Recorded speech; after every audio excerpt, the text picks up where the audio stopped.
Howdy folks, hope you're all having a good one, and welcome back to World of Warships with Rear Admiral Jingles. We've got a Tier 9 domination battle for you on the hotspot map today, courtesy of Blitz the Britz here in the Almirante Oquendo, which is the current dockyard ship. Is it still current? Yeah, I think you can still get it, although you don't have long left. This isn't a bad ship. It's a Tier 9 Spanish heavy cruiser on with 12 8-inch guns, and of course it comes with a funny button, in this case the modified shells button. Now this is an alternate firing mode, it's not something that you charge up and then activate. You can turn it on anytime you like. When active, your guns are 20% more accurate, although they do suffer a 42% slower reload. With a base reload of 11.4 seconds on these guns, which is alright. I mean, it's not terrible. It's certainly not great either. Do you get the impression that this might be the first time he's sailed this ship? Judging by the way he's panning the camera around lavishly and inspecting every last detail. But yeah, I mean, you get some Japanese heavy cruisers have a 15-second reload, which is more or less what the reload of these things are when you activate the funny button. 11.4 seconds in standard firing mode it's fine. I mean, it's 12 guns, so yeah, nothing wrong with that. As far as the rest of the ship's concerned, it's a bit of a good news, bad news deal. First, the good. This is a very fast cruiser. Top speed of 37.8 knots, and that's without running a speed flag. That is, quite frankly, unrealistically fast. There are modern navies that run fast attack craft that can't get that kind of speed. It also has torpedoes, which are, yeah, fine. 8-kilometer range, decent amount of damage, reasonable speed, reasonable reload. It has torpedoes. Armour, however, is really bad. I mean, we're not talking British light cruiser levels of terrible armour here, but it's still far from good. The bow and the stern are only 25mm thick. The belt armour is only 30mm thick, although the torpedo bulges at the sides do add an additional, in theory, 40mm of belt armour. The upper belt is only 25mm though. So why are these numbers important?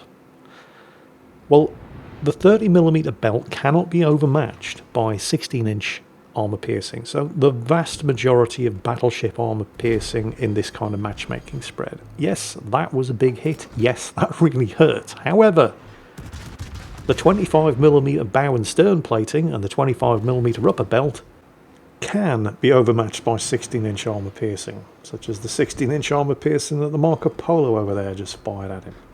16-inch armour piercing can also overmatch the 25mm upper belt armour, which means angling like this, which is what you typically do against battleship armour piercing, can still be extremely dangerous.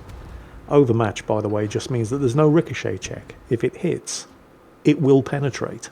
It's not going to bounce. It's not all terrible news though, because aside from the 25mm upper belt, the rest of the belt armour is 30mm thick, and that cannot be overmatched by 16-inch armour piercing. But there's a veritable laundry list of ships in the game that can overmatch that too. The decision-making process in cruisers with this kind of armour used to be nice and simple. Is there a Yamato on the enemy team? And if there is he aiming at me? If not, you can angle against every battleship in the game. But those days are long gone. Right now there's a veritable laundry list of battleships with sufficiently large caliber shells to make an absolute mockery of 30mm of belt plating, including, but not limited to, the Republique, the Thunderer, the Georgia, the Vermont, the Ohio, the Kremlin, the Preußen, the Adatara, the Bungo, I mean, I'm not even a third of the way through the list, right? Let's just put it this way.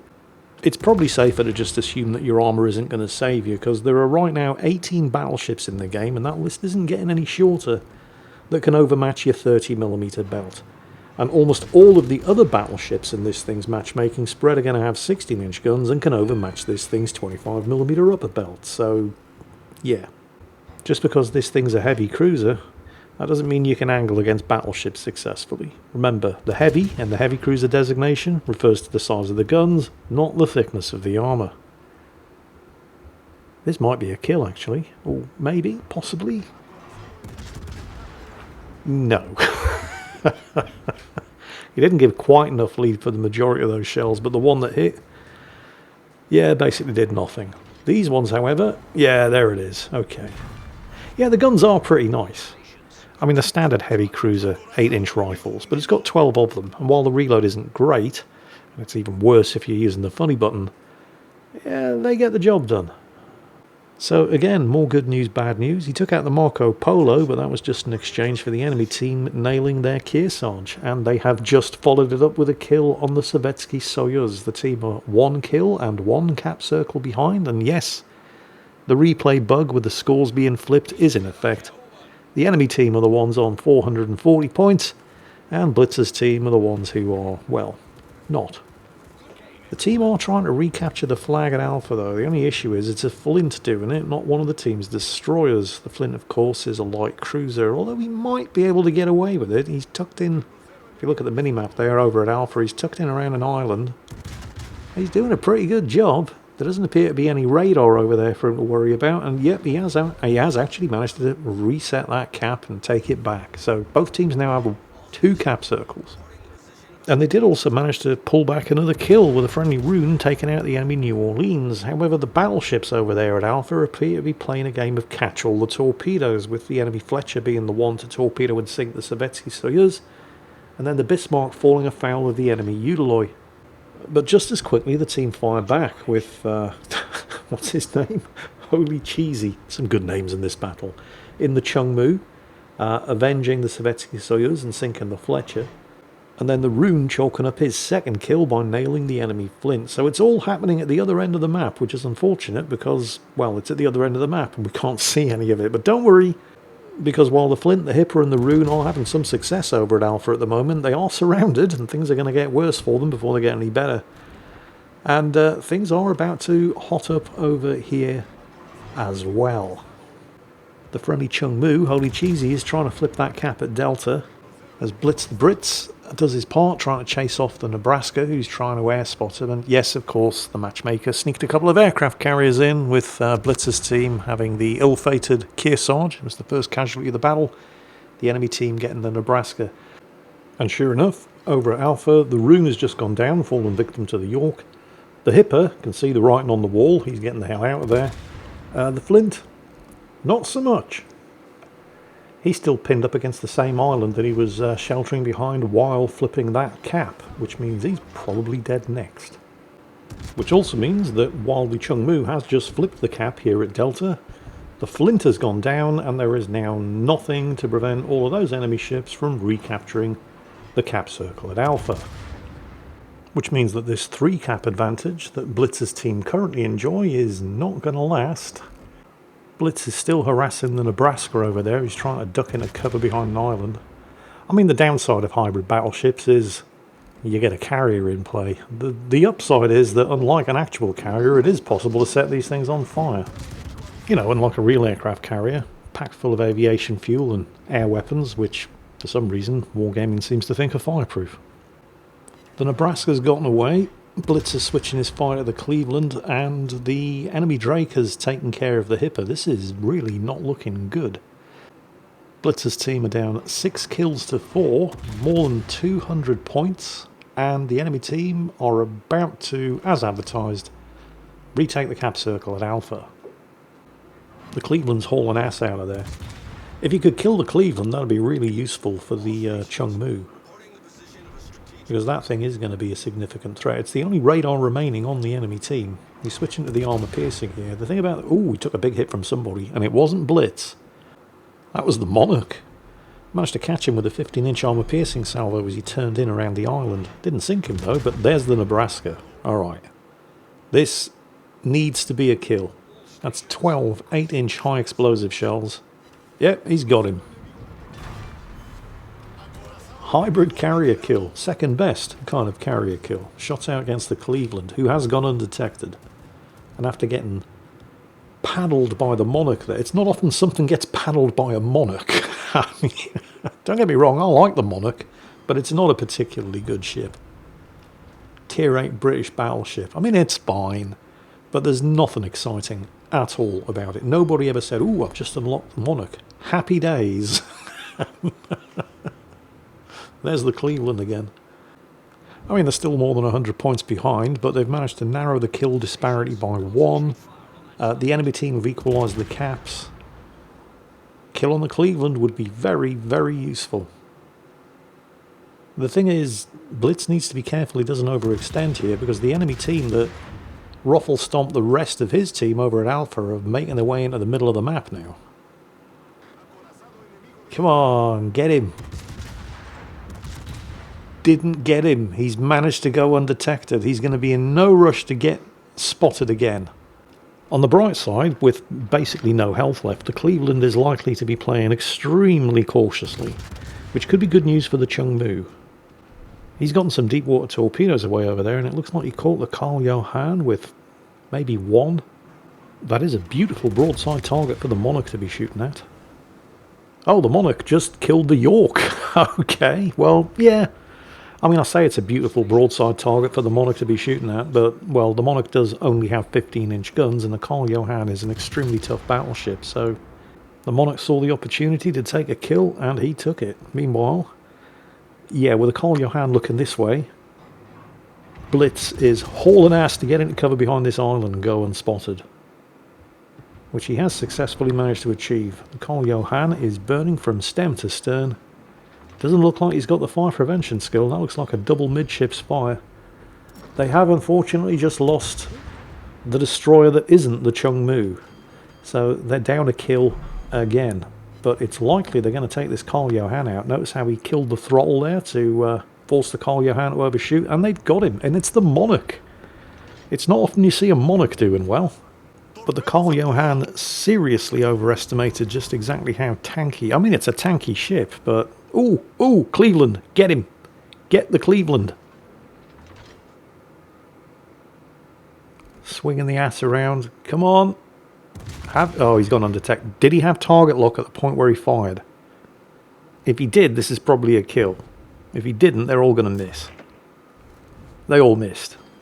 Still 100 points behind. The central caps are changing hands, and that's an extremely angry-looking smoke screen over there shooting at them. That could be the... Oh, it's the Encounter. The Encounter, Tier 10 heavy cruiser. Yep, there it is. Yep, very, very nasty high explosive shells. That was a double fire. Yeah, he's going to want to chill out here for a bit. He's managed to go undetected. He's flipping this cap. The temptation to shoot must be overwhelming, because he's got 12... Oh, he's been spotted. Oh, that's not good. Nope, undetected again. They have just lost their Atlanta, unfortunately, so they're now even further behind. But the Encounter was giving him a beautiful target, and now the Drake has given him a great target for these 12 8-inch armor-piercing shells. But if he gets spotted and this cap gets reset, it could be all over. So what he's going to need to do here is just chill out, just accept that he's going to have to pass up the opportunity to, if not get a couple of kills, then do a huge amount of damage, until there's nothing the enemy team can do about him taking this cap. And there it is. Shots out against the Encounter. Just a couple of seconds left to go before he claims the cap. Not enough time for them to do anything about it. Only one penetrating hit on the Encounter. So disappointing. He turned away just in time to avoid taking major damage. He's teasing them again, though. Shots out again, and again the Encounter's turning away. He's probably reducing throttle as well, so most of those are going to overshoot. Well, on the bright side, Blitz did take the cap. Of course, that just means they now have exactly the same number of cap circles as the enemy team, and they're still one kill and about 100 points behind. Blitz is in a tricky spot here. I mean, he's gone undetected again, but he is... he is in a very squishy heavy cruiser. There's the Cleveland, the Drake, the Encounter, and the Lenin. None of them can see the Chungmu, because the Chungmu isn't stupid. But somebody needs to nail that Cleveland, or they will be able to see the Chungmu. The thing is, of course, every time he fires these guns, they're all going to see him too. And given the choice of a Monarch or a very squishy heavy cruiser to shoot at, guess who they're all going to be shooting at? Nevertheless, he has announced his intention to go and get rid of that Cleveland to help the Chungmu out. Which is the sensible thing to do, but, well, he's going to have to go all the way around the volcano over there, trying to sneak up on him from behind, because if he goes around the front, he's going to be in shooting range and broadside on just about everything. Have you seen the name of the Lenin? Ship of Mighty Pew Pew. Kind of appropriate. Oh, he's been spotted. The Cleveland's fired up his radar. Alright, well, he's not losing anything here by shooting at the Lenin. Its guns are not currently pointed at him. and he's got a fire. Full speed ahead. He's going to try to go undetected, or at least get that island between himself. Oh, no. No, he's not fast enough. The Lenin is shooting. Kills the throttle, turns in. There's another fire. Forces the Lenin to overshoot. The thing about the Lenin, Russian battleship, very, very short cooldown on its damage control party. However, it does have a limited number of charges. At this stage of the battle, you'd think that maybe the Lenin didn't have any charges of damage control left. So if he can set another fire, that might be enough to kill him. The thing is, he's probably just used it and it's probably still active, so he's not going to be able to set any fires immediately. Oh, here comes the Lenin 16-inch armor piercing again. Yeah, that's going to leave a mark.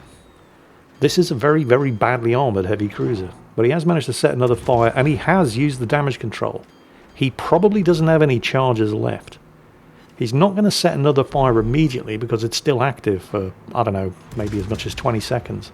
But if he can get one more fire, and the encounter is smoked up, the Lenin can't see him, the Cleveland is hiding around the corner, no idea where the Drake is, but he is actually firing unspotted here. One fire should be enough to kill the Lenin. He just has to survive setting that fire. Okay, the damage control will no longer be on cooldown. The Monarch's just gotten another kill. Holy crap, what's going on here? And there's the fire, but he is spotted. That's also the high caliber award. Oh, here it comes. Again, turning, working the throttle, mostly causes the Lenin to overshoot. The one fire would probably be enough. In fact, the one fire will be enough.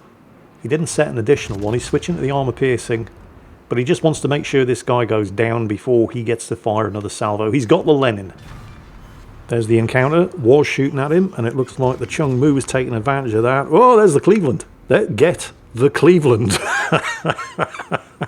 He's only going to have the rear turrets available to do this. There's a case to be made here that this is the exact kind of situation where you really should be using the funny button for improved accuracy. But I guess in the heat of the moment he forgot. But he missed anyway, so it's going to require another salvo. All the while he's getting shot at by yet another heavy cruiser, the Drake. The second salvo, which he wouldn't have gotten away in time if he had been using the funny button, kills the Cleveland. But then the Drake lands a hit, reducing him to 3,000 hit points. But in his haste to get all of his heavy guns firing, the Drake was given broadside, and there's the Citadel. He's using the damage repair party, but oh no, this could be really bad. He's got no health. Oh, one hit and it looked like a ricochet. Right, he's still not out of the woods though. He switched back to the high explosive. This time he's using the funny button because these need to hit. If they do, it should be enough to sink the Drake. The Drake has returned fire. He's got the Drake, but the Drake only had the rear turret because he was turning available to return fire with. And again, it looked like nothing but a ricochet. That is the Kraken Unleashed, and that means that the only ship left on the enemy team is now the Encounter. I don't know for sure, but based on a couple of, I don't want to call them red flags, but we'll say red flags. You probably know what I mean. Oh, it looks like the Monarch's going to get another kill, because the Encounter's got nothing to lose at this point. There's no way he's winning. And yeah, the Monarch does in fact get the kill.